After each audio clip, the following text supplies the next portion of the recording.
Hi, this is Jim Malicki, and tonight we're going to discuss just how effective city management / council-run cities are in alleviating us of the burden that politics may take place in running our cities.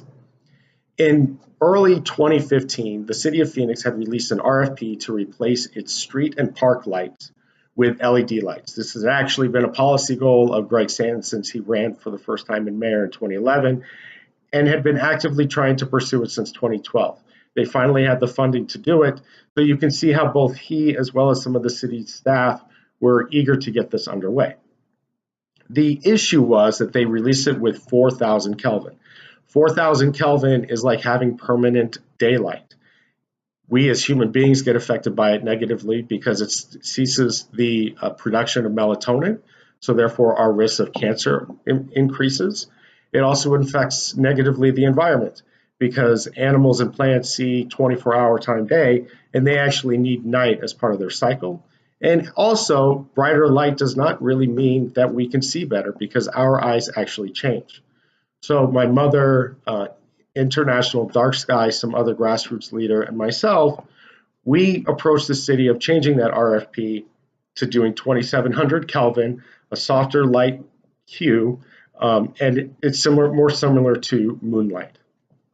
We produced data, quantitative data from the AMA, from a number of universities regarding the environmental concerns, as well as the negative impact that it has on vision to city staff.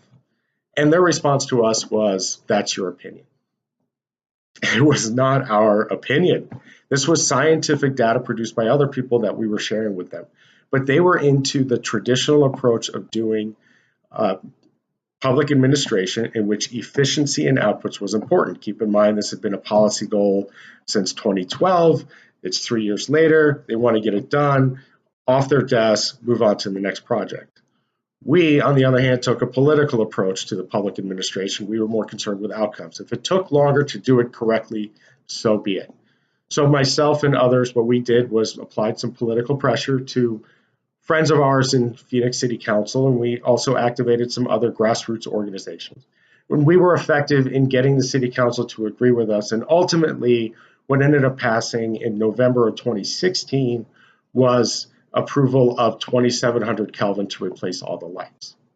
So I will share with you that within that city manager run approach, politics certainly are still a huge part of how cities operate. Let's not turn a blind eye to that. But what we do lose is direct accountability among city departments and staff to city council and constituencies.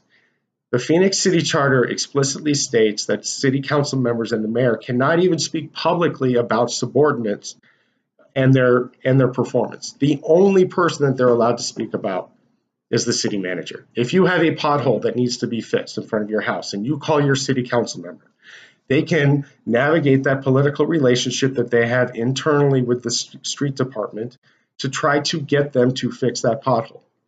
But quite frankly, there is no direct authority for them. They may or may not. It's really up to the skill set of that city council staff to be able to lowercase p politically get them to do that and fix your pothole. The only person that they are responsible to is the city manager.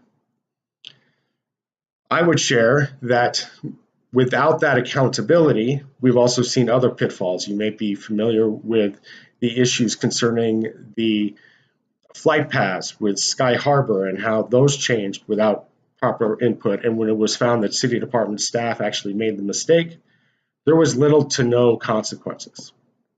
I have a call to action, therefore, to everybody. And it's not to simply wipe out the city manager run and go straight up to a mayor or city council where we might have significant transition of city departments.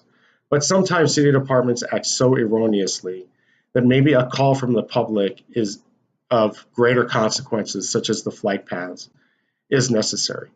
We can amend our city charter by a majority of the people after referral from the city council to the ballot, in which by a supermajority, the city council can implement consequences, maybe even fire employees, so that there is additional accountability that city staff departments have, not only to council members, but also to us as the constituents.